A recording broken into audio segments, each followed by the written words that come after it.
새벽 시장 골목은 아직 어둑했지만 한영자의 국밥집에서는 이미 김이 몽글몽글 올라오고 있었어요.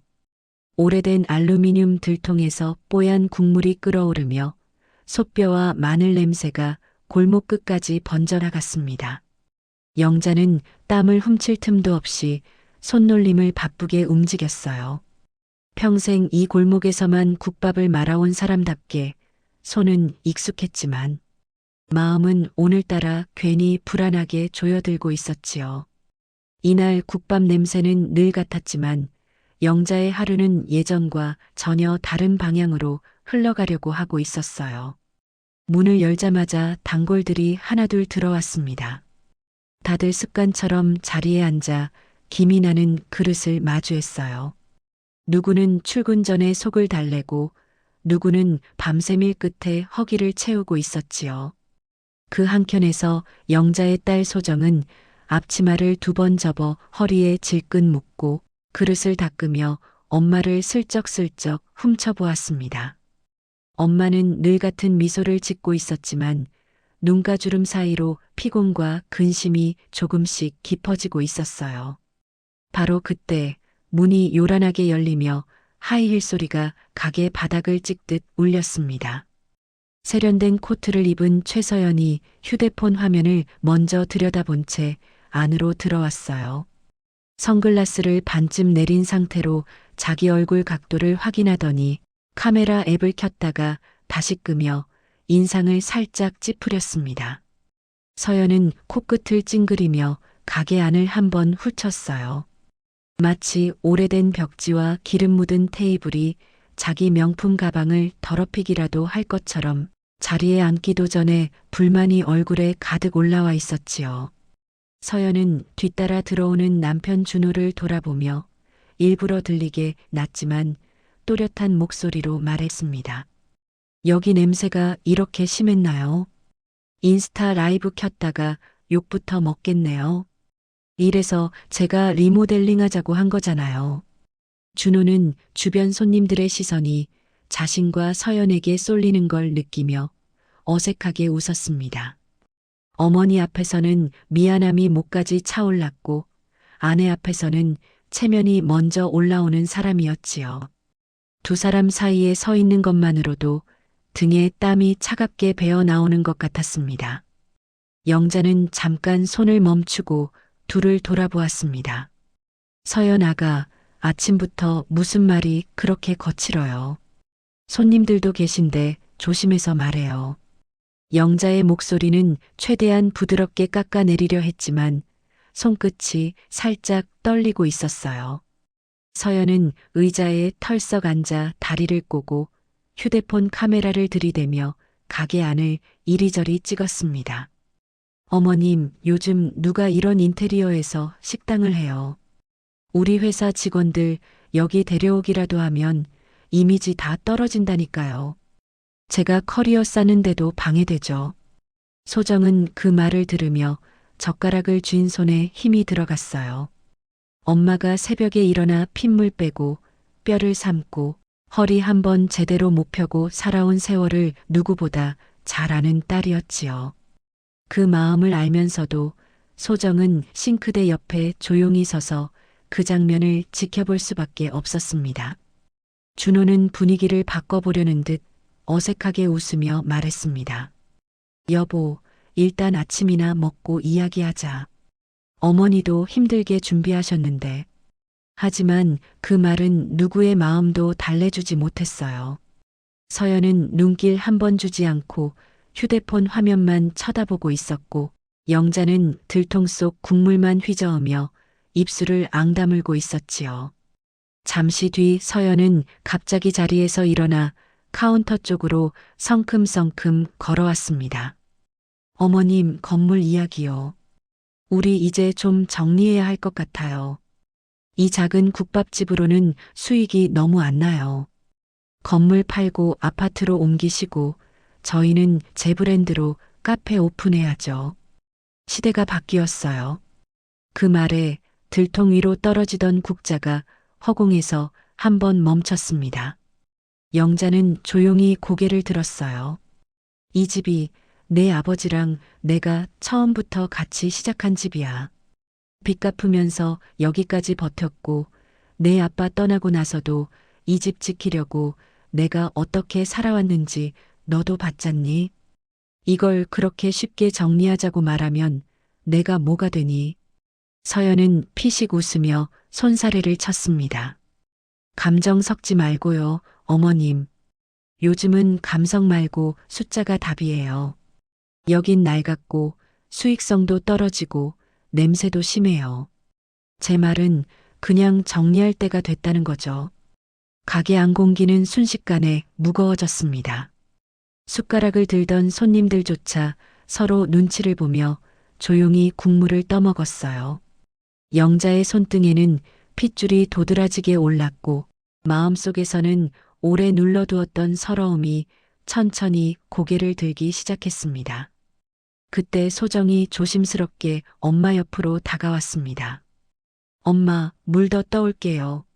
머리 좀 식히고 이야기해요. 소정의 목소리는 떨렸지만 눈빛은 이 장면을 하나도 놓치지 않겠다는 듯 또렷했어요. 이건 단순한 말다툼이 아니라 언젠가 반드시 짚고 넘어가야 할 일이라는 걸 소정도 느끼고 있었지요.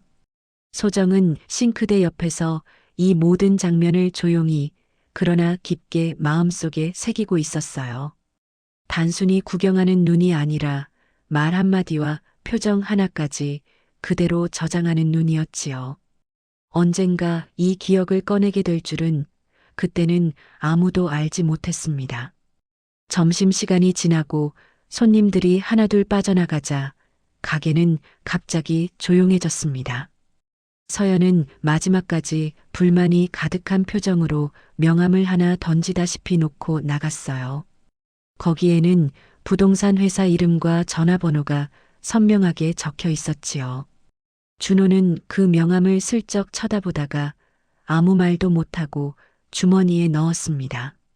그날 밤 영자는 가게 불을 하나둘 끄고도 오랫동안 의자에 앉아 있었습니다. 들통 속 사골 국물만이 마지막 열기를 지키듯 천천히 끓고 있었어요. 결국 가스불을 내리자 그 열기도 금방 식어가기 시작했습니다.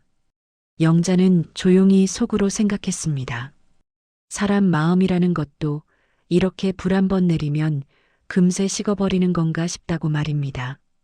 하지만 영자 가슴 깊은 곳에서는 아주 작은 불씨 하나가 또렷하게 남아 있었어요. 누가 뭐라고 해도 이 집만은 쉽게 내놓을 수 없다는 고집 같은 것이었지요. 그 불씨가 나중에 얼마나 큰 불길로 번질지 아직 아무도 모르는 채로 밤이 깊어지고 있었습니다. 며칠 뒤 국밥집 앞 골목에는 낯선 차가 서 있었습니다. 검은색 외제차에서 말끔한 정장을 입은 남자가 내려 서류 가방을 들고 국밥집 안으로 들어왔어요. 그 뒤를 바짝 따라 들어온 사람은 다름 아닌 서연이었지요. 오늘도 높은 하이힐과 명품 가방, 그리고 누가 봐도 시댁에 놀러온 며느리라기보다 인수하러 온 업자 같은 표정이었어요. 영자는 손님들의 빈 그릇을 치우다 말고 두 사람을 바라보았습니다. 서연은 일부러 밝은 목소리로 인사를 했어요. 어머님, 같이 일하는 변호사님이에요. 그냥 상담 차원이에요. 크게 긴장하실 필요는 없어요.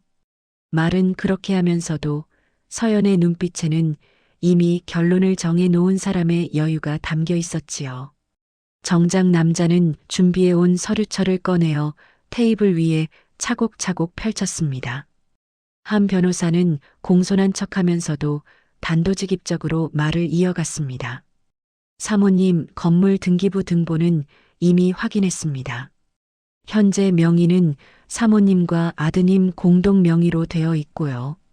이 건물을 담보로 대출을 받아 리모델링을 하거나 매각 후 수익을 재분배하는 방법이 있습니다. 오늘은 그와 관련한 동의서와 위임장 설명을 드리러 온 겁니다. 영자는 서류에 빽빽하게 적힌 글자를 한참 동안 쳐다보고만 있었어요. 글씨는 분명 한글인데 마음속에서는 전혀 다른 언어처럼 느껴졌지요. 어려운 말이 문제라기보다 왜 이런 자리가 갑자기 마련되었는지가 더 답답했어요. 서연은 잔잔한 목소리로 그러나 칼날 같은 말투로 덧붙였습니다. 어머님도 아시잖아요. 요즘 장사 잘 안 되는 거. 계속 이렇게 버티다가는 건물 유지비도 못 내요. 차라리 이참에 정리하고 저랑 준호 오피스텔 투자해서 수익 내면 어머님도 편하게 살 수 있어요. 그리고 이 가게 간판만 바꾸면 훨씬 예쁘게 바꿀 수 있어요. 국밥집보다는 브런치 카페가 훨씬 수익도 좋고요. 준호는 그 자리에서 한마디도 못하고 의자에 앉아 있었어요. 이미 서연과 여러 번 이 이야기를 나누었고 며칠 전에는 어쩔 수 없다며 몇 장의 서류에 서명까지 해버렸지요. 다만 어머니에게 어떻게 말을 꺼내야 할지 두려워 오늘까지도 차일피일 미루고 있었을 뿐이었습니다. 지금 그의 눈앞에 펼쳐진 서류는 그 미뤄두었던 현실이 적나라하게 올라온 종이 다발이었어요. 영자는 조용히 물었습니다. 내가 도장 찍지 않으면 이 일은 진행이 안 되는 거죠. 변호사는 잠시 웃으며 많은 경우 가족들끼리 상의해서 원만하게 해결한다고 말했습니다. 하지만 표정 속에는 이미 여러 번 같은 상황을 겪어본 사람의 냉기가 스며 있었지요. 그때 주방 쪽에서 소정이 그 대화를 모두 듣고 있었습니다. 소정은 손에 쥔 그릇을 내려놓으며 속으로 중얼거렸어요. 결국 엄마 가게를 돈으로만 보는 거구나. 사람 숨을 틀어주는 국밥집인데 숫자로만 계산하는 거구나. 소정의 눈빛은 점점 날카로워졌습니다. 그러나 그녀는 함부로 끼어들지 않고 영자의 표정을 계속 지켜보고 있었어요. 엄마가 어떤 선택을 할지, 그 선택이 훗날 어떤 싸움으로 이어질지 소정은 본능적으로 느끼고 있었습니다. 서연은 서류 한 장을 떼어 영자 앞으로 쓱 밀어놓았습니다. 어머님은 여기만 보시면 돼요. 나머지는 저랑 준호가 알아서 할게요. 어머님 이름으로 된 부분만 정리하면 아파트 전세 보증금도 마련되고 생활비도 넉넉해져요. 솔직히 말해서 이 국밥집 계속 끌고 간다고 희망이 보이진 않잖아요. 말끝에는 조롱 섞인 한숨이 붙어 있었어요. 이미 가게 안에 앉아있던 단골 손님 하나가 젓가락을 내려놓으며 서연을 쳐다보았습니다. 이 집 국밥 덕분에 버틴 사람들 마음은 그 며느리 눈에는 전혀 보이지 않는 듯 했지요. 영자는 한참 동안 말이 없었습니다. 손등에 남은 국물 자국을 앞치마로 대충 닦아내리며 마음속으로 지난 세월을 하나씩 떠올리고 있었어요. 가게를 시작할 때 남편과 함께 나눴던 약속, 빚쟁이들 전화를 피하던 밤, 소정이 학교 앞에서 도시락 반찬을 부끄러워하던 날들, 그리고 새벽마다 온몸이 부서져라 뼈를 씻던 시간이 눈앞에 주마등처럼 스쳐 지나갔습니다. 마침내 영자가 천천히 입을 열었습니다. 나는 이 집을 숫자로만 보지 않는다. 이 집은 나한테 숨 쉬는 곳이고 살아온 이유다. 내가 아무리 계산기를 두드려도 여기 밥 먹고 나가면서 살겠다고 다짐하고 가는 사람들도 있다. 그 사람들한테 이 집을 팔아버렸다고 말할 수는 없지 않겠니? 서연의 얼굴이 굳어졌습니다. 어머님, 감성팔이하자는 게 아니에요. 저도 제 인생이 걸려 있고 준호도 더 이상 여기 묶여 있을 수 없어요. 어머님이 이렇게 비협조적이면 저도 제 방식대로 할 수밖에 없어요. 그 말은 은근한 협박이었지만 서연은 마치 당연한 이야기를 하는 것처럼 담담하게 말했어요. 준호는 그제야 허둥지둥 일어나며 말했습니다. 여보, 말을 좀 부드럽게 해. 어머니, 나중에 천천히 다시 얘기해요. 지금은 손님들도 계시고. 하지만 이미 늦었어요. 가게 안 공기는 최악으로 얼어붙었고 몇몇 손님은 눈치를 보다 숟가락을 내려놓고 자리에서 일어나 밖으로 나가버렸습니다. 그 모습이 영자 눈에 선명하게 박혔어요. 평생 지켜온 가게가 오늘 단 몇 마디 말로 사람들 기억 속에서 흔들리기 시작하는 것 같았습니다. 서연은 마지막으로 서류를 탁 접어 가방에 넣으면서 말했습니다. 어머님이 도장 안 찍으시면 저도 할 수 있는 게 있어요. 관리비 문제든 시설 점검이든 어차피 건물 문제는 다 제 쪽으로 오니까요. 그냥 제 말 들으시는 게 어머님도 편하실 거예요. 이 말은 앞으로 가게를 얼마나 괴롭힐 수 있는지 은근히 보여주는 선언이었어요. 영자는 입술을 꾹 깨물었습니다. 자존심과 현실 사이에서 마음이 갈라지는 느낌이었지요. 두 사람이 가게를 나가고 난 뒤 남아있던 조용한 소리라고는 들통에서 끓어오르다 말고 부글부글 거리는 국물 소리뿐이었습니다. 영자는 그 소리를 들으며 생각했어요. 이 들통 하나마저 저 아이들 손에 넘어가게 둘 수는 없다고 말입니다. 소정은 엄마 옆으로 다가와 젖은 행주를 건네며 낮게 말했습니다. 엄마, 걱정하지 마요. 엄마 혼자 두지 않을 거예요. 그 말 속에는 앞으로 시작될 긴 싸움에 같이 서겠다는 다짐이 담겨 있었어요. 그리고 바로 그날 저녁 서연은 자신의 SNS에 슬쩍 글 하나를 올렸습니다. 낡은 가게 사진과 함께 세대 교체가 필요한데 어른들이 현실을 모른다는 투의 짧은 글이었지요. 그 글 아래로 좋아요와 비웃음 섞인 댓글들이 줄줄이 달리기 시작했습니다. 영자와 소정의 모르는 곳에서 이미 여론 싸움이 조용히 시작되고 있었어요. 점심시간이 막 지난 오후 골목. 국밥집 바깥에 검은 SUV 한 대가 미끄러지듯 서더니 서연이 선글라스를 올리며 내렸습니다.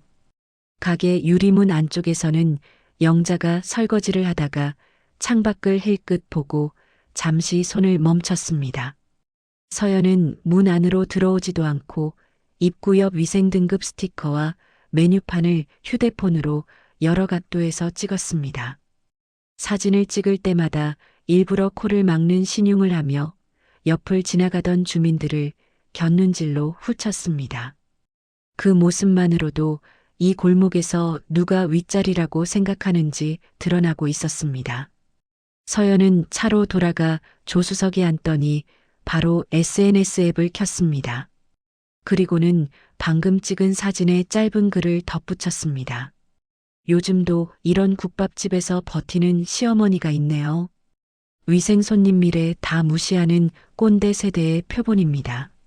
며느리가 정리해 주려면 울고불고 난리예요. 재개발 앞두고 버티기 신공 쓰는 가게 조심하세요. 올리자마자 알림이 연달아 떴습니다.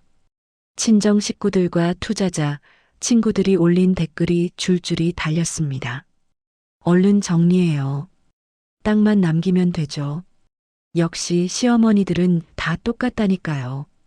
그 시각 가게 안에서는 언제나처럼 단골들이 그릇을 비우고 있었습니다.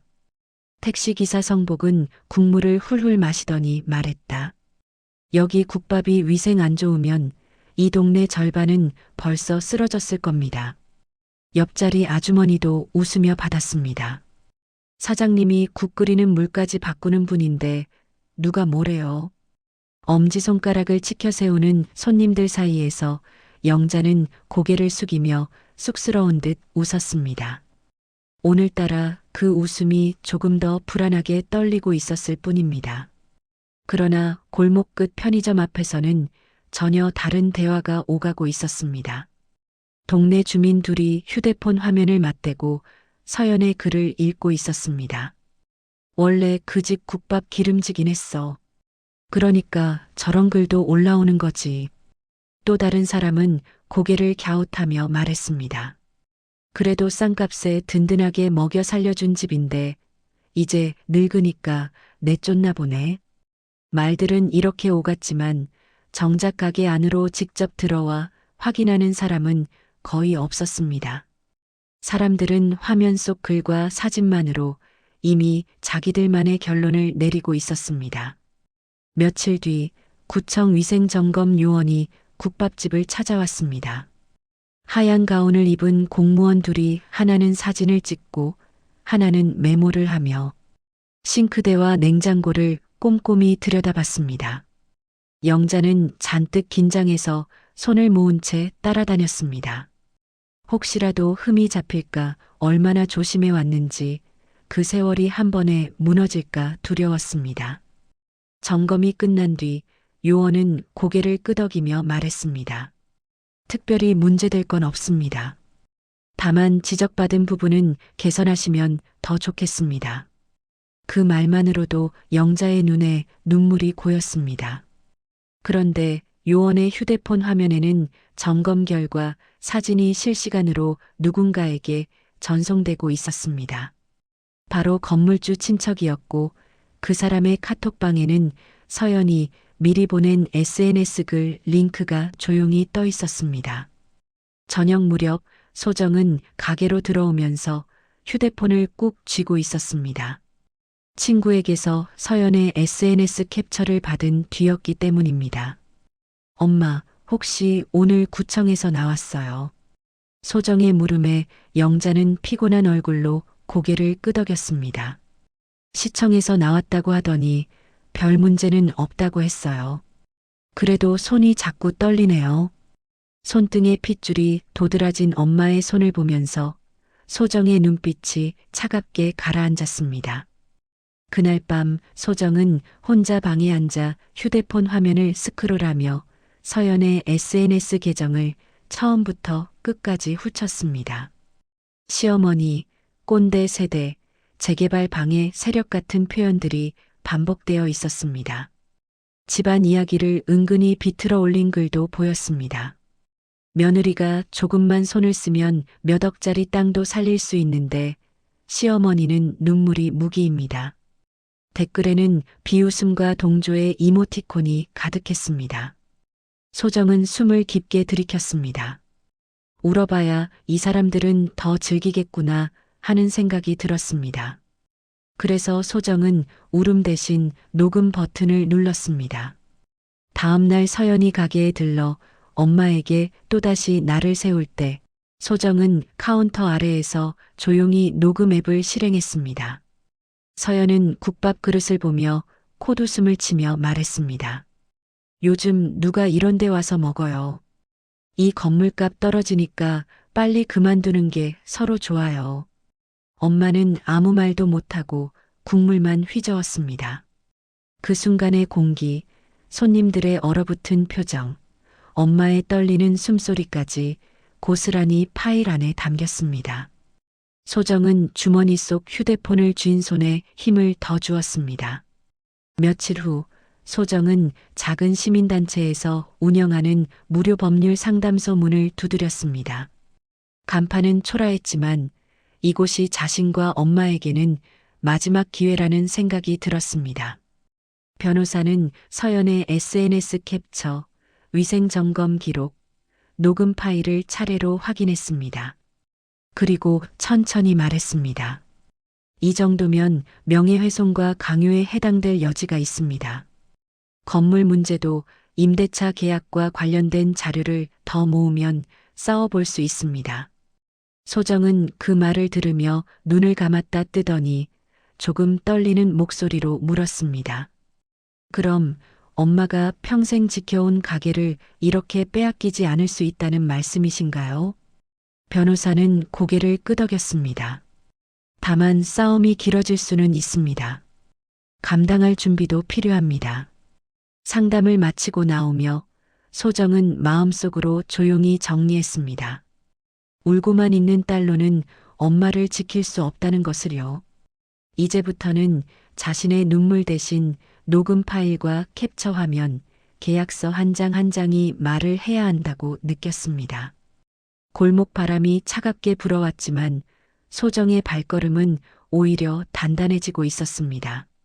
집에 돌아오니 영자는 국밥집 불을 끄고 집으로 막 올라오는 참이었습니다. 하루 종일 서연의 눈치를 보느라 어깨가 축 처져 있었습니다. 소정은 엄마를 부축하듯 데리고 방 안으로 들어갔습니다. 그리고 작게, 그러나 분명한 목소리로 말했습니다. 엄마, 이제 우리도 싸워야 할 것 같아요. 엄마 혼자 우는 싸움 말고요.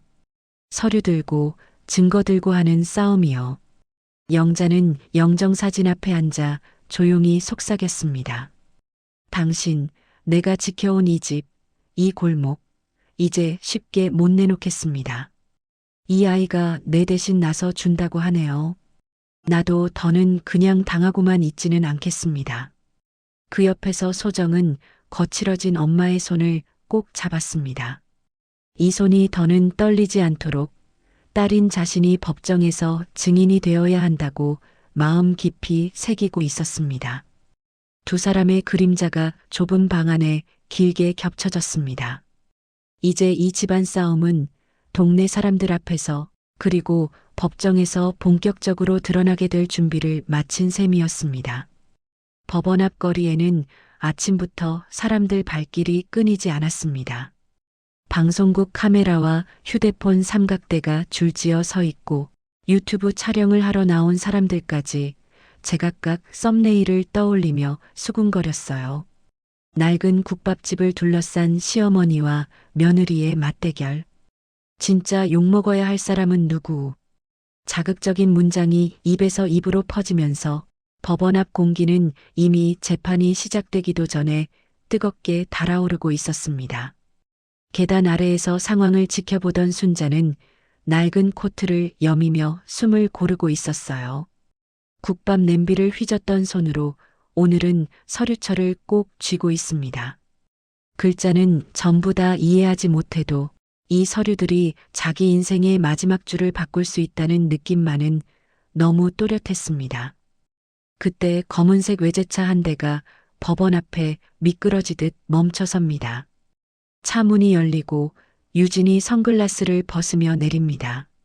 몸에 딱 붙는 코트와 잘 다려진 블라우스, 값이 훤히 보이는 가방까지 머리끝부터 발끝까지 준비된 모습이었어요. 기자들이 우르르 몰려가 마이크를 들이밉니다. 오늘 재판 어떻게 보고 계십니까? 시어머님 쪽에서는 며느님이 건물 때문에 욕심을 부린다고 주장하시는데요. 유진은 한쪽 입꼬리를 살짝 올리며 차분하게 말합니다. 저는 욕심 부린 적 없습니다. 위험한 건물을 살리려고 할 뿐이에요. 시어머니를 내쫓으려는 게 아니고 저희 가족과 세입자들을 지키려는 겁니다. 법이 판단해 주시겠죠. 그 말이 끝나자 플래시가 또 번쩍입니다. 누군가는 벌써 머릿속으로 자막을 떠올립니다.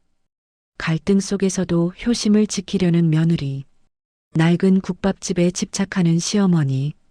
조금 떨어진 곳에서 이 장면을 보고 있던 지민은 입술을 꽉 깨물어요. 화면 속 며느리는 세련된 사업가처럼 말끔하게 포장되어 있지만 계단 밑에 서 있는 엄마는 한겨울 바람에 떠밀려 온 노점상 아줌마처럼 초라해 보였습니다. 손에는 오래된 장부와 단골 손님들이 써준 메모 몇 장이 구겨진 채 끼워져 있습니다. 어머니 국밥 덕분에 버텼습니다. 힘들 때마다 한 그릇 먹고 울고 갔습니다. 삐뚤빼뚤한 글씨들이 순자의 손가락에 닿을 때마다 지민의 목 안쪽이 뜨겁게 타오르기 시작합니다. 재판이 시작되고 법정 안 공기는 복도보다 훨씬 더 무겁게 가라앉아 있었어요. 원고석에는 순자와 정 변호사가, 피고석에는 유진과 대형 로펌 소속 박 변호사가 앉아 있습니다.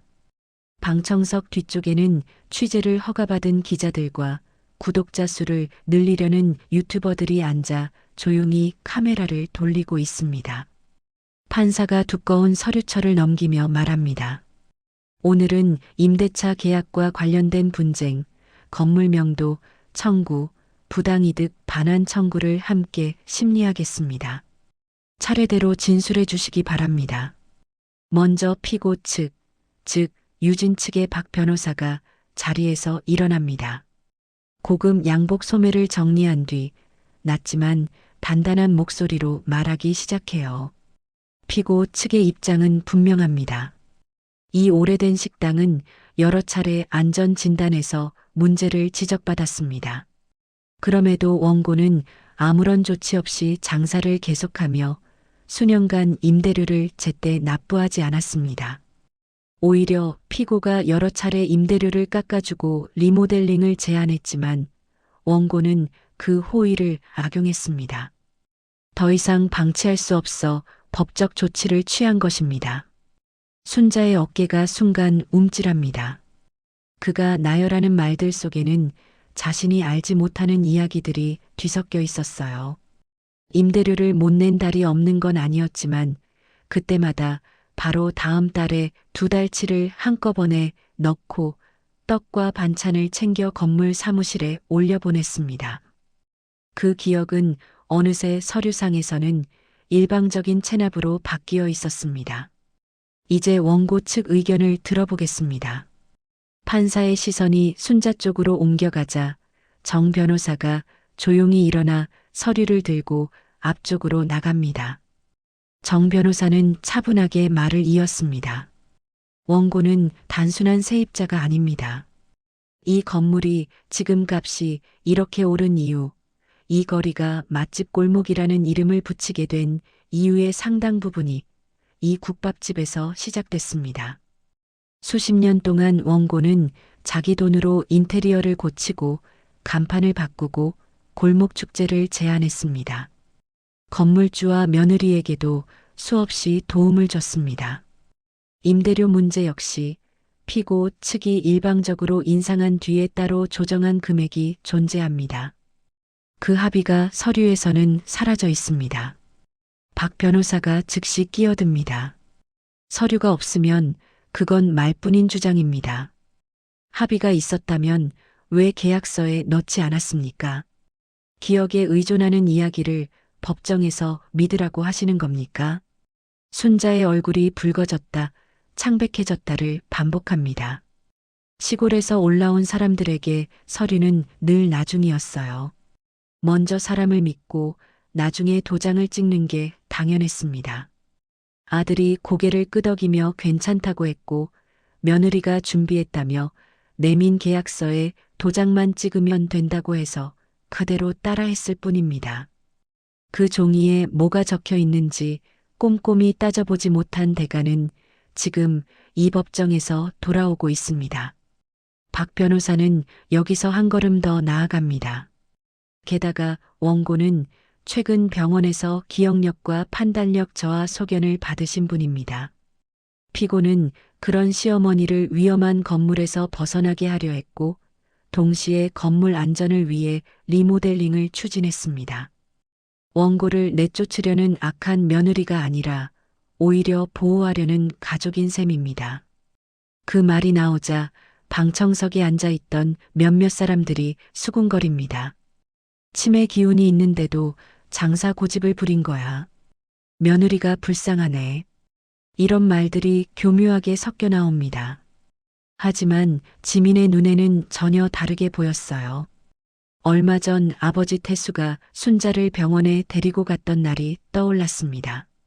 피곤하니까 검진 한 번만 받자고 했던 그 말 뒤에는 뭔지 모를 급한 서류들이 따라붙어 있었어요. 그날 태수는 의사와 둘만 이야기하더니 나오는 길에 무언가에 서명하라고 순자에게 내밀었습니다. 엄마, 그냥 사인만 하시면 돼요. 검사 관련 동의서예요. 그때는 지민도 대수롭지 않게 넘겼습니다. 그런데 오늘 박 변호사의 입에서 기억력 저하라는 말이 나오자 가슴속에서 뭔가가 덜컹하고 떨어지는 느낌이 들었습니다. 잠시 후 유진 쪽에서 준비한 증인들이 차례로 불려 나옵니다. 먼저 나온 사람은 몇 달 일하다가 나간 직원이었어요. 원고 사장님은 자주 계산을 틀리셨습니다. 손님이 돈을 안 냈는데 냈다고 하시거나 거스름 돈을 잘못 주는 일이 많았어요. 저희가 몇 번이나 도와드리다가 더는 안 되겠다 싶어서 나왔습니다. 지민의 눈이 커집니다. 그 직원은 손님 몰래 음료값을 빼돌리다가 들켜서 순자에게 호되게 혼나고 나간 사람이었습니다.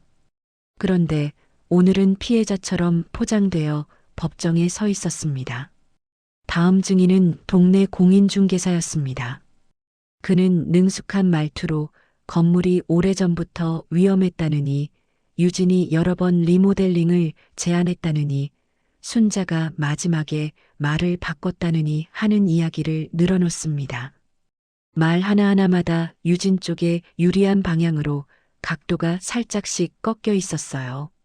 지민은 그를 보는 순간 얼마 전 카페에서 우연히 보았던 장면이 떠올랐습니다. 유진과 공인중개사가 마주 앉아 웃으면서 커피를 마시던 모습이었죠. 그때 중개사가 농담처럼 했던 말도 귀에 다시 들리는 듯합니다. 이 정도 여론이면 어머님이 욕먹고 나가실 수밖에 없어요.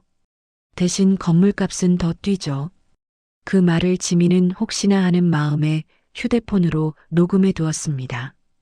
그 파일이 아직도 고스란히 남아있다는 사실이 갑자기 뚜렷하게 떠오릅니다. 재판은 잠시 휴정에 들어가고 사람들은 3355 법정 밖으로 쏟아져 나옵니다. 복도에서는 벌써 생중계가 시작됐어요. 시어머니와 며느리의 갈등, 여러분은 어떻게 보십니까? 어떤 진행자는 카메라를 들고 직접 국밥집 사진과 건물 외벽 사진을 번갈아 보여주며 자극적인 멘트를 쏟아냅니다. 복도 구석 의자에 앉은 순자는 고개를 떨군 채 숨을 고르고 있습니다. 지민이 곁에 앉아 작은 목소리로 말합니다. 엄마 힘들죠? 그래도 조금만 버텨요. 아직 끝난 거 아니에요. 순자는 겨우 고개를 들고 웃으려 애쓰며 대답합니다. 엄마는 괜찮다. 너만 흔들리지 말아라. 냄비 앞에서 30해 넘게 버텼는데 이쯤이야 못 버티겠니? 그 말을 들은 지민의 눈가가 붉어집니다. 동시에 마음 한쪽에서 더 이상 구경만 하고 있을 수 없다는 생각이 차오르기 시작해요. 재판이 다시 속행되고 모두가 자리로 돌아옵니다. 판사가 망치를 가볍게 두드리며 말합니다. 추가로 진술할 증거나 증인이 있습니까? 정 변호사가 잠시 고민하는 사이 방청석에 앉아있던 지민이 조용히 일어나 손을 듭니다. 모두의 시선이 한 번에 그에게로 쏠립니다. 제가 증언하겠습니다. 제가 본 것들을 말씀드리고 싶습니다. 순자의 눈이 커지고 유진의 표정이 순간 굳어집니다. 박 변호사의 눈빛에는 짧게 당황이 스쳐 지나가요. 지민이 증인석 앞으로 한 걸음 내딛는 순간 지금까지 유진과 박 변호사가 만들어 놓은 이야기의 무게 중심이 아주 조금씩 흔들리기 시작합니다. 지민의 휴대폰 안에 들어있는 녹음과 사진, 메시지들이 이 재판의 흐름을 어디까지 뒤집을지 아직 아무도 모르는 상태입니다. 그러나 한 가지는 분명합니다. 이제 이 싸움은 나이 든 시어머니 혼자만의 싸움이 아니라는 점입니다. 재판정안은 오전보다 더 붐볐습니다. 방송 카메라와 기자들, 휴대폰을 들고 선 사람들까지 마치 한 편의 드라마를 직접 보겠다는 듯이 자리를 채우고 있었죠. 판사는 조용히 목소리를 가다듬고 다음 증인을 부릅니다. 지민 씨, 증인석으로 나오십시오. 지민은 차가운 바닥을 한 걸음씩 밟으며 앞으로 나아갑니다. 손에 쥔 성인식 반지가 미세하게 떨리고 있었지만 표정만큼은 최대한 담담한 척을 유지하려고 애쓰고 있었어요. 오늘 이 자리에 서기까지 그는 수십 번도 더 마음속으로 이 장면을 리허설했을 것입니다. 이름과 관계를 말씀해 주시죠. 지민은 마른 침을 삼키고 천천히 대답합니다. 저는 한지민입니다. 28살이고요. 원고 한순자 여사는 제 할머니입니다. 그리고 피고 오유진 여사는 제 어머니입니다. 그 한 문장이 법정 안공기를 바꿉니다. 여기저기서 웅성거림이 번져나가요. 누군가 작은 소리로 중얼거립니다. 할머니랑 며느리 싸움에 손녀까지 끼어버렸네. 집안이 시끄러운 정도가 아니라 완전히 찢어지게 생겼네. 지민은 그 반응이 귀에 들어오면서도 시선을 바닥에서 쉽게 떼지 못합니다. 한쪽은 평생 밥을 해준 사람이고 한쪽은 평생 밥을 차려준 사람이었죠. 오늘 증언은 그 둘을 동시에 배신하는 일처럼 느껴졌습니다. 판사가 묻습니다. 증인은 양쪽 모두와 가까운 사이로 보입니다. 그래도 이 자리에 서겠다고 결정한 이유를 말씀해 주시겠습니까? 지민은 잠시 눈을 감았다 뜨며 겨우 입을 뗍니다. 어느 쪽 편을 들고 싶은 마음으로 나온 건 아닙니다. 다만 제가 본 걸 그대로 말씀드려야 한다고 생각했습니다. 할머니 가게에서 자라다시피 했고 집에서는 엄마를 봐왔습니다. 이 싸움이 부엌 안에서만 끝날 일은 아니라고 느꼈습니다. 판사는 고개를 끄덕이며 변호인에게 발언권을 넘깁니다. 순자의 변호사는 준비해온 서류를 정리하곤 차분히 묻기 시작합니다. 증인은 피고가 국밥집을 정리하자고 할 때 현장에 있었습니까? 네, 있었습니다. 그날의 기억이 지민의 머릿속에 선명하게 떠오릅니다. 퇴근 후 가게로 들렀을 때 엄마의 목소리가 유난히 날카롭게 들렸죠. 엄마는 할머니한테 이렇게 계속 버티면 사고라도 나면 다 우리 책임이 된다고 했습니다. 할머니는 괜찮다고 자신이 몸으로 지키면 된다고 하셨고요. 순자는 증인석을 바라보며 꼿꼿이 앉아 있습니다. 30해 넘게 뜨거운 국물 앞에서 버텨온 사람답게 손은 거칠고 허리는 굽었지만 눈빛만큼은 맑았습니다. 여기서 울면 지는 거다. 그는 속으로 그렇게 되뇌며 눈가의 물기를 필사적으로 참습니다. 손이 부르트고 허리가 휘어도 손님 앞에서는 한 번도 약한 소리 안 하던 사람이었기 때문입니다. 오늘도 마찬가지여야 한다고 믿고 있었죠. 순자의 변호인은 질문을 이어갑니다. 증인은 피고와 부동산 관계자 사이의 대화를 들은 적이 있습니까? 혹은 녹음한 적이 있습니까? 법정 안 공기가 한 번 더 가라앉습니다. 태수는 불안한 눈빛으로 지민을 노려보며 말없이 고개를 아주 살짝 젓습니다. 그만하라는 신호처럼 보였죠.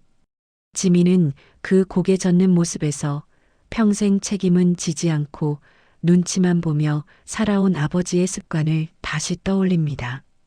항상 가운데 서 있다가 막상 중요한 순간에는 한 발 빼던 그 모습 말입니다. 지민은 그런 시선을 외면한 채 조용히 대답합니다. 네, 있습니다. 당시에는 혹시 몰라서 녹음을 해두었습니다. 방청석에서 또 한 번 작은 탄성들이 터져 나옵니다. 요즘 애들은 다 녹음부터 하는구나. 잘했네, 잘했어. 저런 건 증거로 남겨야죠. 순자의 변호인은 USB를 법정 직원에게 건넵니다. 곧이어 스피커에서 잡음 섞인 목소리가 흘러나오기 시작합니다. 먼저 들리는 건 부동산 중개인의 목소리입니다. 이제 슬슬 정리하셔야죠. 세입자가 나가줘야 새 판을 짤 수 있습니다. 요즘 저 골목 프랜차이즈 들어오면 권리금이랑 임대료가 어떻게 튀는지 아시죠? 이어서 선명한 유진의 목소리가 이어집니다. 그래서 제가 방송 나가는 거예요. 효부 이미지로 가야죠. 시어머니가 고집세고 위험한 건물에서 버티는 분으로 보이면 사람들이 먼저 욕해 줄 거예요. 그렇게 분위기 만들어 놓으면 나중에 내보내도 제가 덜 욕먹겠죠. 건물만 우리 이름으로 깨끗하게 넘어오면 시어머니 국밥집 간판은 그냥 추억 공간 정도로 써먹으면 돼요. 사진 한 장 걸어두고 스토리만 팔면 되잖아요. 순간 곳곳에서 숨이 멎는 듯한 정적이 흘렀다가 곧 불편한 탄식들이 쏟아집니다. 저건 좀 너무하네. 나이 든 사람을 저렇게 수단으로 쓰는 건 죄죠. 우리도 애 키워봤지만 저건 며느리가 할 짓이 아니에요. 녹음 속 유진의 목소리는 계속 이어집니다. 국밥집이 문제가 아니라요. 저 건물이랑 땅이 문제예요. 언젠가 재개발 들어오면 그때 우리 인생 한 번에 바뀌는 거죠. 그때까지 시어머니 한 분 이미지 소비하는 건 괜찮잖아요. 시청자들은 눈물에 약하니까. 단골 손님들 몇 명이 방청석 어딘가에서 서로를 쳐다보며 얼굴을 굳힙니다. 우리가 국밥 먹으면서 응원해 준 게 알고 보니 방송용 액세서리였네. 순자 여사님은 우리 이름도 다 외우고 안부까지 물어줬는데 말이에요. 판사는 얼굴을 굳히고 녹음 종료를 지시합니다. 목소리는 최대한 담담했지만 눈빛만은 차갑게 가라앉아 있었습니다. 피고 측, 방금 녹음에 나온 목소리가 피고 본인 맞습니까? 유진은 의자에 붙은 채 쉽게 일어나지 못합니다. 얼굴에는 당황과 분노, 억울함이 뒤섞여 있었죠. 그는 겨우 입술을 떼며 말합니다. 편집하면 뭐든 나쁘게 들리죠.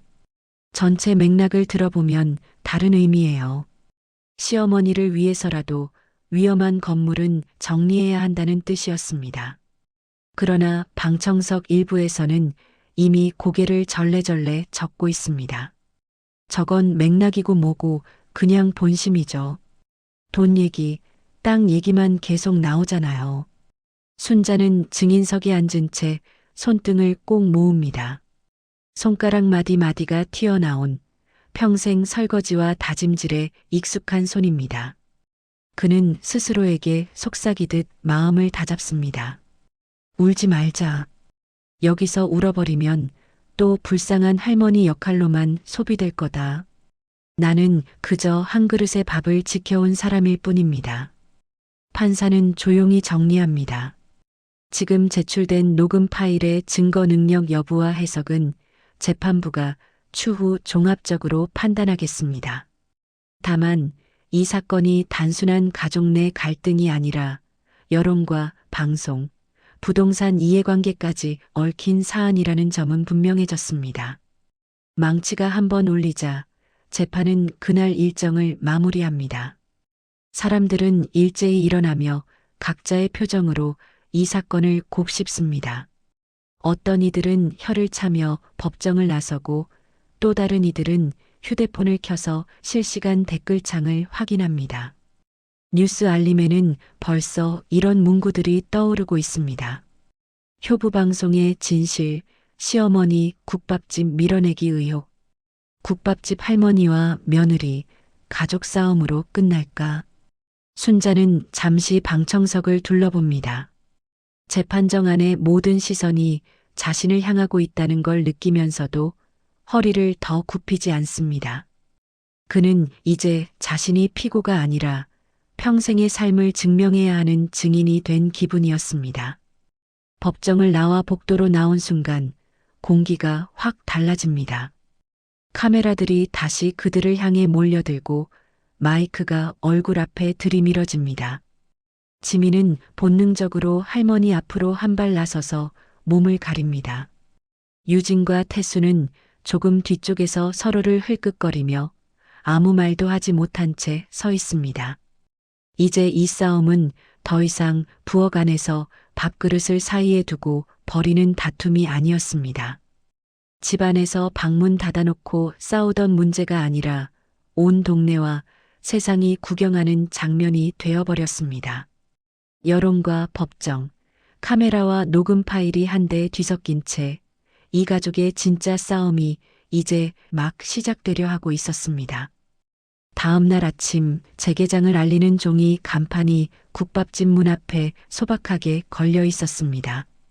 골목 입구에는 누군가 자발적으로 만들어 붙인 현수막이 바람에 흔들리고 있었죠. 현수막에는 한순자의 이름과 함께 응원의 문구가 적혀 있었습니다. 오랜 단골과 주민들이 돌아가며 쓴 손글씨라 삐뚤빼뚤했지만 보는 이의 가슴을 묵직하게 만드는 힘이 있었습니다. 식당 안에는 이른 시간부터 사람들이 하나둘씩 들어와 자리를 채웠습니다.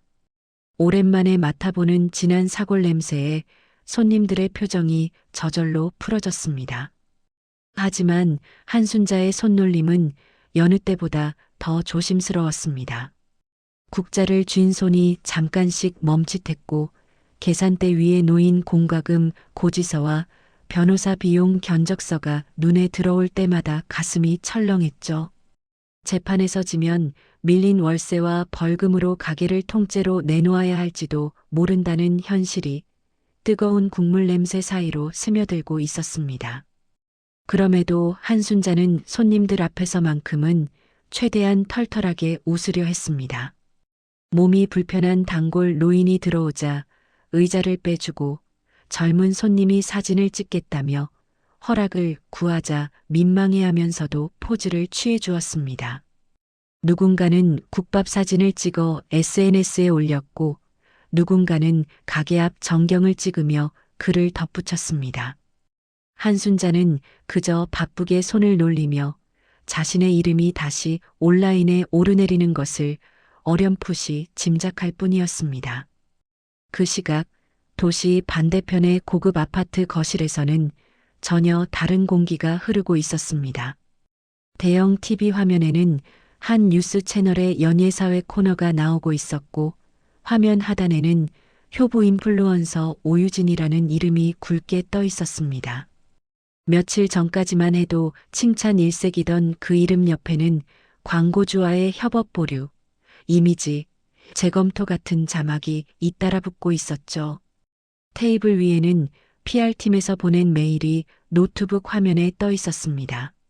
브랜드 측은 계약 조항을 하나하나 인용하며 이미지 훼손에 대한 손해배상 가능성을 언급하고 있었고 동시에 효부 콘셉트 캠페인을 전면 재검토하겠다고 통보하고 있었습니다. 유진은 귀에 핸드폰을 대고 친정엄마와 통화 중이었습니다. 화면에는 시댁 친척 단톡방 캡처도 띄워져 있었는데 거기에는 집안 망신이라는 말과 함께 순자에 대한 험담이 섞여 있었습니다. 전화기 너머로 들려오는 목소리는 거칠었습니다. 내가 너무 물러서 그렇다. 저 집안이 원래 그런 집이다. 그런 말들이 쏟아졌습니다. 유진의 얼굴은 점점 일그러졌습니다. 그녀의 시선은 TV 화면에 잡힌 국밥집 간판 사진 위로 온라인 기사 댓글 창으로 그리고 단톡방 메시지로 분노 섞인 채 오갔습니다. 누구도 자신을 지켜주지 않는다는 느낌이 들수록 화살은 자연스럽게 한 사람에게로 향했습니다. 그 할머니 때문이라는 생각이었죠. 거실 한쪽에서는 한태수가 묵묵히 그 화면들을 함께 보고 있었습니다. 효부 캠페인 보류 뉴스 아래에는 낯선 아이디들이 쓴 댓글들이 이어지고 있었습니다.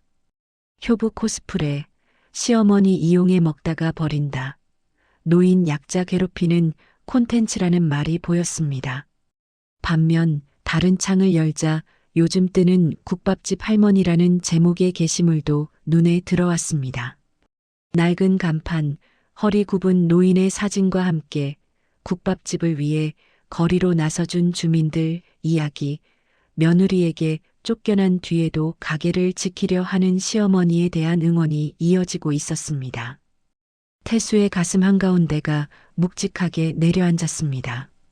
한쪽에서는 아내가 무너지고 있었고 다른 한쪽에서는 어머니가 오랜 세월을 들여 쌓아온 삶의 흔적이 뒤늦게 빛을 받는 중이었습니다. 그러나 그 빛은 동시에 날카로운 칼처럼 유진의 이미지를 베어내고 있었습니다. 두 사람 사이에서 줄타기 하듯 살아온 세월이 떠오르자 태수의 입은 더 굳게 다물어졌습니다. 그 시각 한지민은 국밥집 뒷주방과 골목을 번갈아 오가며 휴대폰을 손에서 놓지 못하고 있었습니다. 며칠 전부터 편집하던 영상 파일이 폰 안에 저장되어 있었고 오늘 아침부터는 아예 라이브 방송을 할지 말지 고민하며 앱을 켰다 껐다를 반복하고 있었죠. 지민은 알고 있었습니다. 이걸 켜는 순간 엄마와의 관계는 돌아가기 어려울 수 있다는 사실을요. 학교 친구들이 알게 되면 어떤 시선을 보낼지도 두려웠습니다. 하지만 주방 안쪽에서 허리를 곧게 펴보려다 다시 구부리는 할머니의 뒷모습을 볼 때마다 지민의 손가락은 다시 방송 시작 버튼 위로 올라갔습니다. 설거지하던 손에 남아있는 뜨거운 물 자국, 오래된 그릇을 닦으며 중얼거리는 고맙다는 말, 그리고 가게 문을 열어줄 때마다 나오는 반가운 인사들. 화면 밖에서 평생을 쌓아온 이 모습들을 누군가 의도적으로 짜깁기하여 다른 그림으로 만들어버렸다는 사실이 견딜 수 없었습니다. 결국 지민은 깊게 숨을 들이쉬고 라이브 방송 시작 버튼을 눌렀습니다. 화면 속에는 낡은 간판과 허름한 출입문, 그리고 그 안에서 분주히 움직이는 할머니의 모습이 그대로 잡혔습니다. 제목은 단순했습니다. 내가 아는 할머니의 진짜 하루라는 문장이 상단에 떠올랐습니다.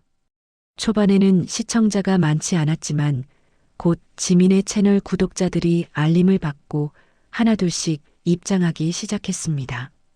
채팅창에는 응원과 궁금증이 뒤섞인 메시지가 올라왔습니다.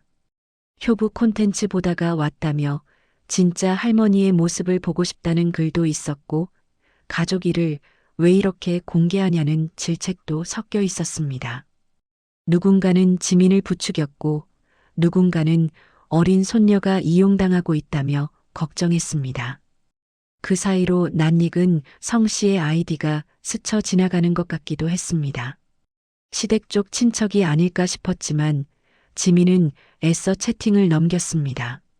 지금은 할머니가 어떤 사람인지 보여주는데 집중해야 한다고 마음을 다잡았습니다. 지민은 주방 가까이로 다가가 조심히 렌즈를 들었습니다. 설거지를 끝낸 한순자가 잠깐 허리를 펴며 허공을 바라보는 순간이 잡혔습니다.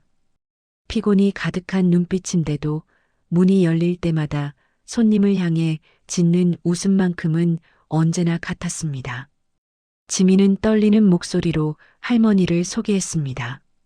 이 사람이 자신이 어릴 때부터 매일 국밥을 끓이던 사람이고 영상 속에서처럼 폭언을 하는 괴물 같은 인물이 아니며 자신과 엄마를 위해서도 가장 많이 참아온 사람이라는 이야기들이 조심스럽게 흘러나왔습니다. 그 무렵 유진은 광고주와 통화를 마친 뒤 거실 소파에 털썩 주저앉아 있었습니다. 손에 쥔 휴대폰이 짧게 진동하자 무심코 화면을 내려다본 유진의 눈썹이 치켜 올라갔습니다. 추천 영상 목록 상단에 낯익은 채널 이름이 떠 있었기 때문이었습니다. 미디어 스튜디오에서 꾸준히 모니터링해 온 숫자였죠. 썸네일에는 국밥집 간판과 함께 얼핏 보기만 해도 자신과 연관된 키워드들이 적혀 있었습니다. 재생 버튼을 누르자 화면에는 지민의 얼굴과 국밥집 내부가 그대로 비쳤습니다. 지민은 떨리는 목소리로 할머니를 소개하며 편집된 장면만으로는 설명되지 않는 지난 날들을 하나씩 꺼내놓고 있었습니다. 유진의 얼굴은 순식간에 굳었습니다. 이건 단순한 가족 싸움이 아니라 자신이 공들여 쌓아 올린 이미지를 정면으로 부수는 배신으로 느껴졌습니다. 유진의 입에서 낮게 한숨과 비명이 뒤섞인 소리가 새어나왔습니다. 한편 태수 역시 같은 라이브를 보고 있었습니다. 화면 속에서 지민은 엄마를 직접 비난하지는 않았습니다. 대신 할머니가 어떤 사람이었는지 그리고 자신이 자라면서 무엇을 보고 배웠는지에 대해 차분히 말하고 있었습니다. 그러나 그 말 한 줄 한 줄이 그동안 태수가 외면해 온 장면들을 그대로 떠올리게 했습니다. 혼자 남아 설거지를 하던 어머니의 뒷모습, 여름철 더위에도 선풍기 하나 제대로 틀지 못하고 주방을 지키던 모습, 손님이 끊긴 늦은 밤 가게 불을 끄고 나오는 어머니의 축 처진 어깨가 차례로 떠올랐습니다. 태수는 손가락으로 화면을 잠시 멈추고 깊게 눈을 감았습니다. 지민이 무모한 선택을 했다는 것을 누구보다 잘 알고 있었습니다. 그러나 동시에 자신이 그동안 하지 못한 말을 대신 해주고 있다는 것도 느꼈습니다. 그 무게가 가슴을 짓눌렀습니다. 그는 결국 자리에서 일어나 옷걸이에서 외투를 집어들었습니다. 유진은 태수가 현관 쪽으로 향하는 것을 보고 목소리를 높였습니다. 지금 나가면 어떻게 하냐. 내일 변호사랑 다시 전략을 짜야 한다. 넌 왜 항상 이런 식이냐는 말들이 쏟아졌습니다. 태수는 조용히 돌아서서 유진을 바라보았습니다. 그 눈빛에는 오랜 망설임 끝에 겨우 얻어낸 결심이 담겨 있었습니다.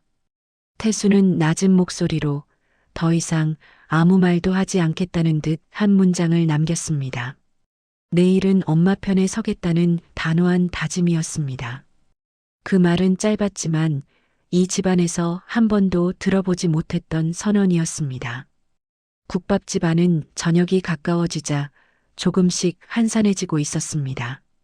그때 문이 열리며 익숙한 발소리가 들려왔습니다. 한순자가 고개를 들었을 때 오래전에 집을 나간 줄로만 알았던 아들이 서 있었습니다. 태수는 잠시 말문이 막힌 채 어머니를 바라보다 더 늦기 전에 꺼내야 할 말을 어렵게 이어갔습니다.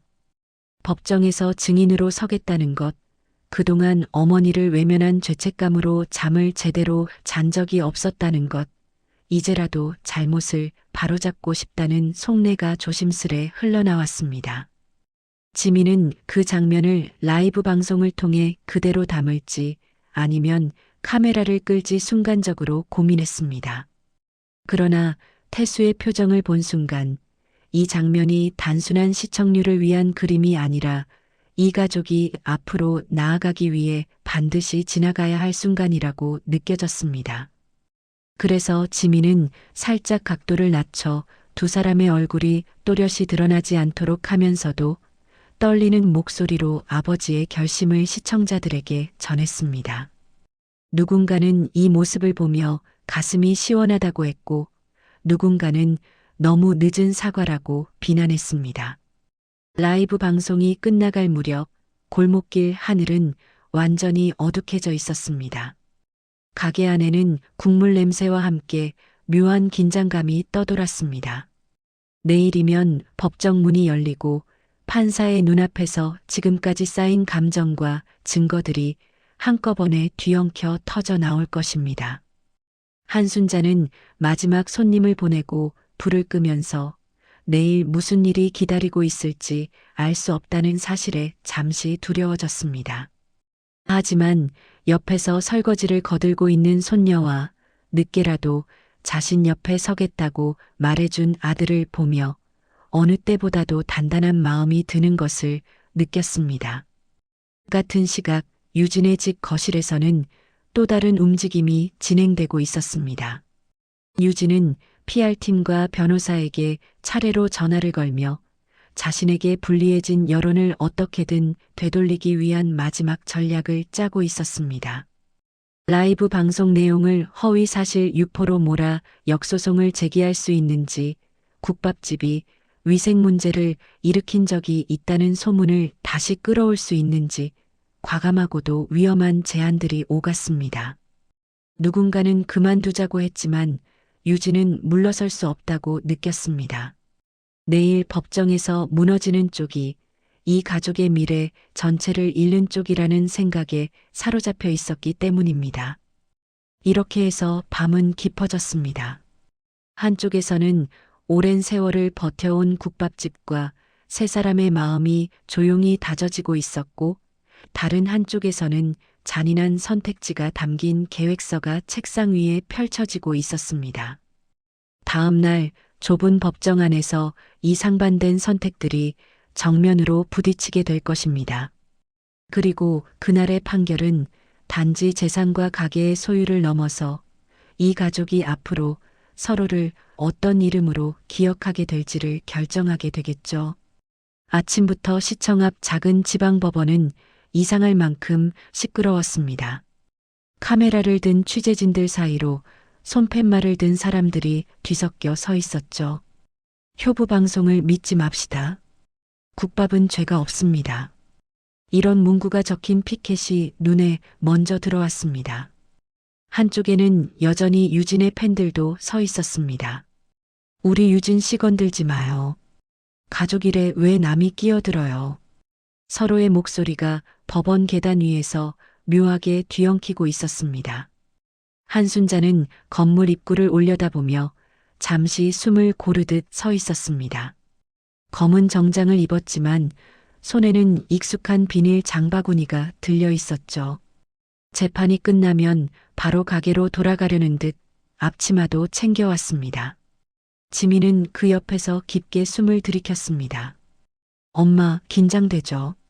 말끝이 떨렸지만 눈빛만큼은 단단했습니다. 한순자는 딸의 어깨를 가볍게 쥐었습니다. 긴장되긴요. 우리가 숨길 게 없으니까 할 말만 하면 됩니다. 멀찍이 떨어진 곳에서 태수와 유진, 그리고 유진의 친정엄마가 서 있었습니다. 유진은 선글라스를 썼지만 입술을 깨무는 모습은 가려지지 않았습니다. 친정엄마는 계속해서 휴대폰을 확인하며 속삭였죠. 오늘만 잘 넘기면 다시 광고 들어옵니다. 울지 말고 할 말만 해. 그 말에 유진은 짧게 고개를 끄덕였지만 어디선가 카메라 셔터 소리가 터질 때마다 어깨가 한 번씩 움찔했습니다. 법정 안은 차분했지만 공기만큼은 무겁게 내려앉아 있었습니다. 재판장이 입을 열었습니다. 오늘 심리할 사건은 건물 명예 이전과 영업방해, 그리고 허위 방송에 따른 손해배상 청구 사건입니다. 그 말만 들으면 복잡한 싸움 같았지만 실상은 아주 단순했습니다. 시댁은 국밥집을 빼앗으려 하고 한순자는 평생 끓여온 국밥을 지키려는 싸움이었죠. 재판장은 먼저 영상을 확인하겠다고 말했습니다. 피고 측 제출한 미편집 영상을 재생하겠습니다. 사실 여부 확인을 위해 양측 모두 집중해 주시기 바랍니다. 법정 한쪽 스크린에 화면이 켜지자 모두의 시선이 그쪽으로 쏠렸습니다. 영상 속에는 모두가 잘 알고 있던 장면이 먼저 나왔습니다. 좁은 주방 허리를 굽힌 채 설거지를 하는 한순자. 그 뒤에서 카메라를 든 유진이 다정한 목소리로 말을 건넸습니다. 시어머니, 요즘 힘드시죠? 제가 옆에서 도와드릴게요.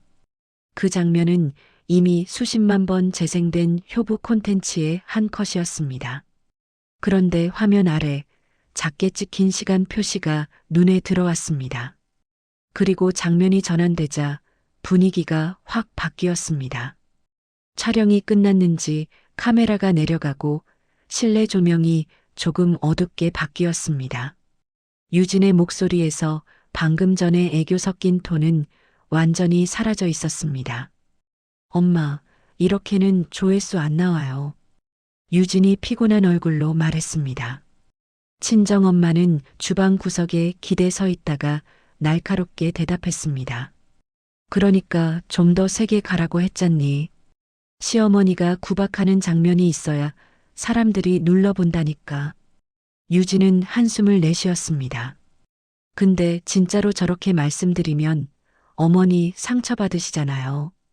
친정엄마는 코웃음을 쳤습니다. 그게 캐릭터인 거지. 어머니도 아시잖아. 욕 먹을수록 인기 올라가는 거. 시어머니 욕 좀 먹으면 어때? 조회수만 터지면 광고가 줄줄 들어와. 이번 것만 잘 터지면 차도 바꿀 수 있다니까. 그 말에 방청석 여기저기서 낮은 탄식이 흘러나왔습니다.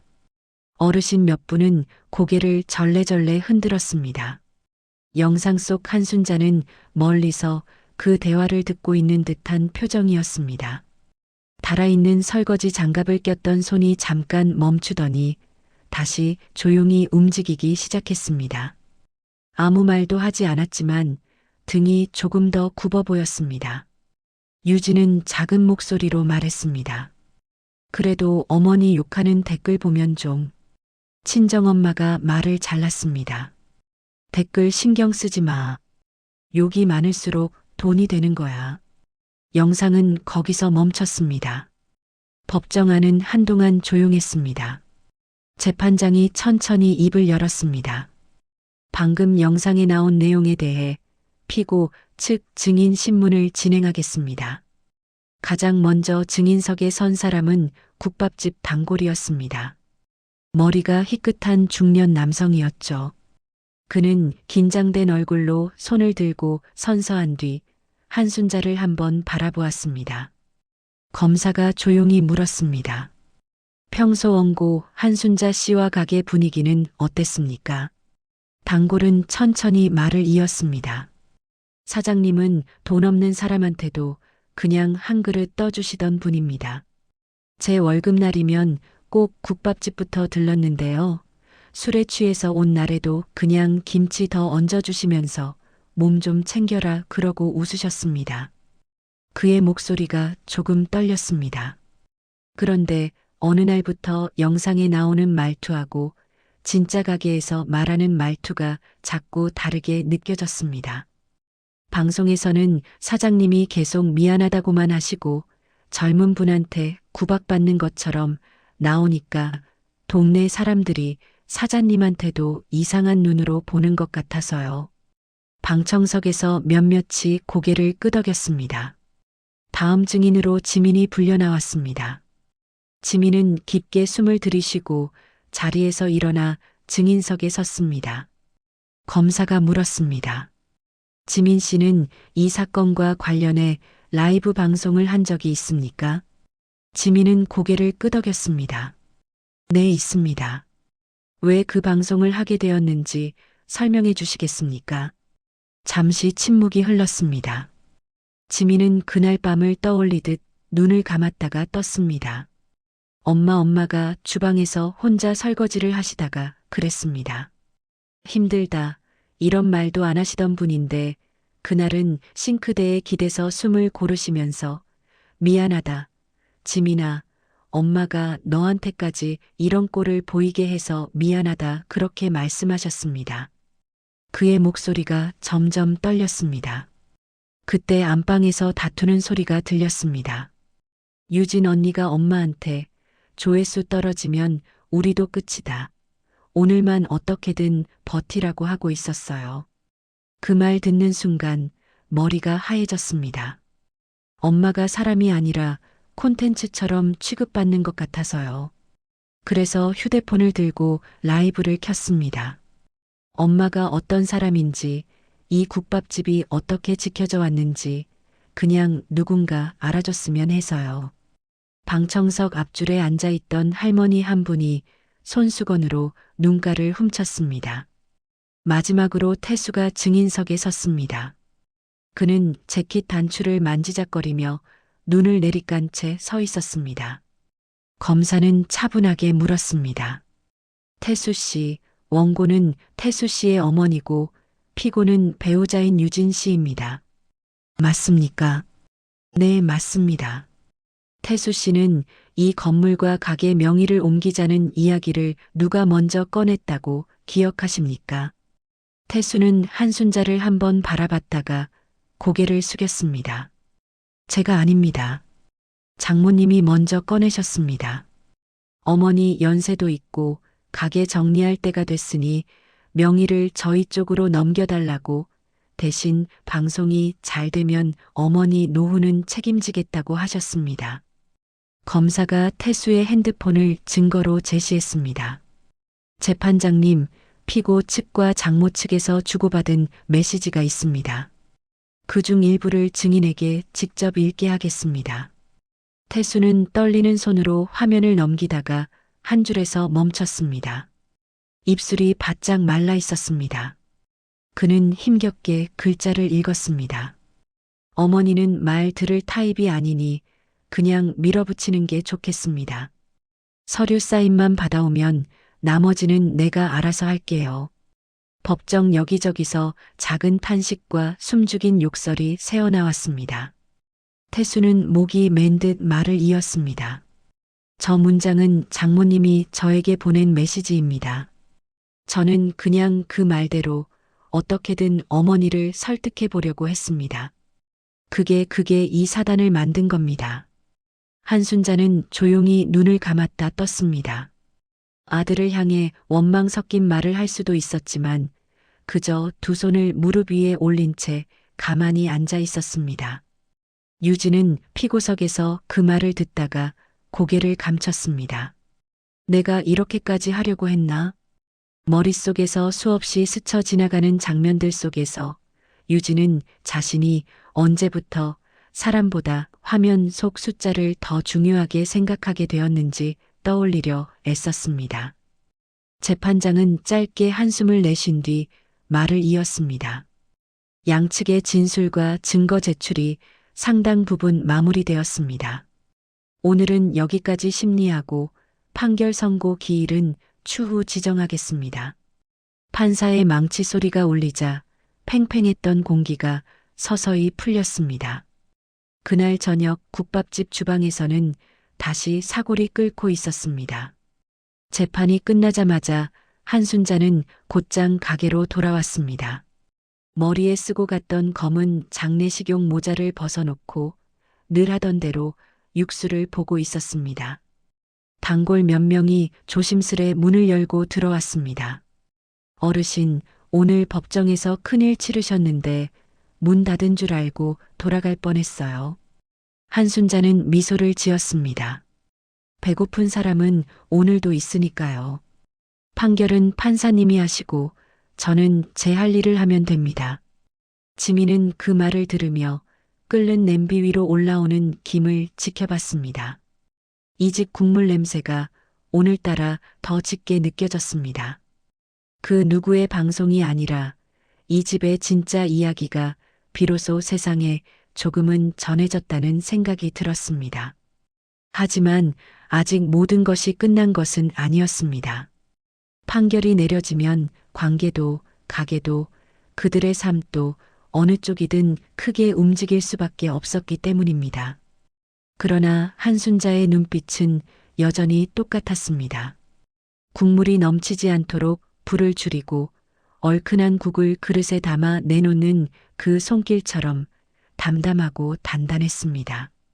다음에 어떤 폭풍이 몰려오든 내일도 이 국밥집에서는 사골이 끓고 있을 것 같았습니다. 판결 선고일 아침 국밥집 안은 이상하게도 평소보다 더 분주했습니다. 이른 시간부터 동네 단골들이 하나둘씩 들어와 자리를 채웠습니다. 늘 국밥에 깍두기를 3번은 꼭 더 달라고 하던 70대 단골이 말했습니다. 오늘은 꼭 이기고 오실 거예요. 사장님은 이 동네 지키신 지가 몇 년인데요. 옆에서 허리 굽은 할머니도 고개를 끄덕였습니다. 사장님 없었으면 이 골목도 다 밀려서 어딘가로 쫓겨났을 거예요. 우리 밥값 아껴준 사람인데 하늘이 알고 있겠죠. 한순자는 그 말을 들으며 잠시 고개를 숙였습니다. 겉으로는 웃는 얼굴을 지키려고 했지만 손에 쥔 앞치마 끝이 살짝 떨렸습니다. 지민은 카운터 옆에 작은 의자를 하나 더 가져다 놓고 엄마가 마스크를 쓰는 것을 도와주었습니다. 엄마, 오늘은 우리 손님들이 다 같이 배웅해 줄 거예요. 지는 날 아니에요. 올라가는 날이에요. 문을 나서는 순간 국밥집 안에서 자연스럽게 박수가 터졌습니다. 누군가는 화분 옆에 작은 현수막을 붙였습니다. 한 사장님, 돌아오실 때까지 자리는 비워둡니다. 그 모습은 작고 소박했지만 이 골목을 지켜온 사람을 위한 작은 배웅식처럼 보였습니다. 법원 앞에 도착했을 때 이미 인파가 모여 있었습니다. 효부 방송을 믿지 맙시다 라고 적힌 손팻말부터 시어머니의 명예를 지켜주세요 라는 현수막까지 줄지어 서 있었습니다. 그 사이에는 아직도 유진을 응원하는 사람들도 서 있었습니다. 요즘 시어머니들이 다 저런 거죠 라고 중얼대는 젊은 남자도 있었고 늙은 세대는 다 구시대 사고방식이라며 혀를 차는 사람도 있었습니다. 상반된 말들이 섞여 날아다니며 차가운 겨울 공기를 더 서늘하게 만들었습니다. 그러나 그 앞줄 어디엔가 국밥집에서 매일 점심을 해결하던 배달기사도 휠체어를 탄 단골 할머니도 서 있었습니다. 그들은 조용히 피켓을 들고 있었습니다. 한 사장님은 우리를 속이지 않았습니다. 밥은 거짓말을 하지 않습니다. 법정안은 냉랭했습니다. 한순자는 증인석에 서 있지 않았지만 그동안 쏟아낸 말들과 눈물이 이 공간 곳곳에 아직도 남아있는 듯 했습니다. 태수는 피고석 옆 의자에 앉아 있었습니다. 어머니가 서류에 도장을 찍던 날 그는 아무 말도 하지 못하고 서류철만 붙잡고 있었습니다. 그 순간이 오늘까지도 그의 목을 조르고 있었습니다. 재판장이 서류를 정리한 뒤 천천히 판결문을 읽기 시작했습니다. 첫째, 이 사건 아파트 증여계약은 원고의 진정한 의사에 기초하지 않은 것으로 판단되어 무효입니다. 둘째, 피고 정유진은 재산 형성과 유지 과정에 실질적으로 기여한 사실이 없음에도 방송과 SNS를 통해 일방적으로 자신을 공로자로 포장하였습니다. 이에 따라 원고의 인격권과 명예를 중대하게 침해하였습니다. 셋째, 피고 정유진은 본 판결 확정일로부터 한 달 이내에 자신이 운영하는 모든 채널 상단에 정정 보도문을 열람 가능한 상태로 석 달간 게시하여야 합니다. 또한 효부 콘텐츠와 관련된 영상 앞머리에 사과 자막을 추가하고 이미 업로드된 영상들은 삭제하지 않는 조건으로 사과 영상과 함께 아카이브 처리하여야 합니다. 법정안이 술렁였습니다. 재판장은 잠시 한순자를 바라보며 말을 이어갔습니다. 원고는 이 사건을 통해 금전적 이익을 얻기보다 자신의 삶과 명예를 되찾고자 했던 것으로 보입니다. 이 점을 깊이 고려하였습니다. 가족을 향한 신뢰가 가장 먼저 무너지는 시대입니다. 그러나 법과 진실은 여전히 그 신뢰를 되찾을 마지막 울타리여야 합니다. 그 말은 방청석에 앉아있던 시니어들의 가슴에도 그대로 박히는 문장이었습니다. 판결이 선고되자 먼저 무너진 것은 태수였습니다. 그는 그대로 자리에 주저앉아 머리를 감쌌습니다. 그동안 어머니를 지켜보면서도 입을 다물었던 날들이 한꺼번에 밀려왔습니다. 죄송합니다, 어머니. 제가 다 망쳤습니다. 이 말이 겨우 입 밖으로 나왔습니다. 한순자는 천천히 다가가 그의 어깨에 손을 올렸습니다. 태수야. 그녀의 목소리는 떨렸지만 또렷했습니다. 사람이 한 번 정도는 넘어질 수 있어요.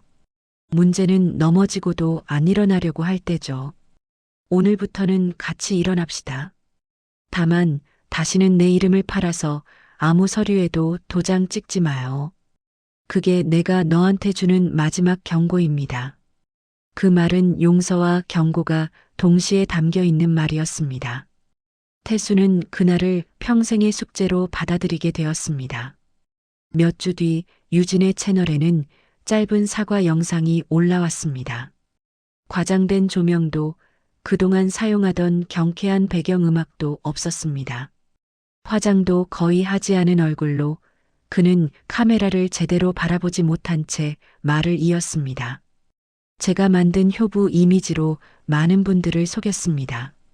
시댁과 시어머니를 이용해 제 이익을 추구했습니다. 다시는 이런 콘텐츠를 만들지 않겠습니다. 사과 영상 아래로 댓글이 쏟아졌습니다. 그래도 솔직하게 인정하니 대단하다는 반응도 있었지만 사과도 콘텐츠냐는 냉소적인 댓글이 상단에 고정되어 있었습니다. 효부 이미지를 앞세웠던 건강식품 광고가 가장 먼저 계약을 끊었습니다.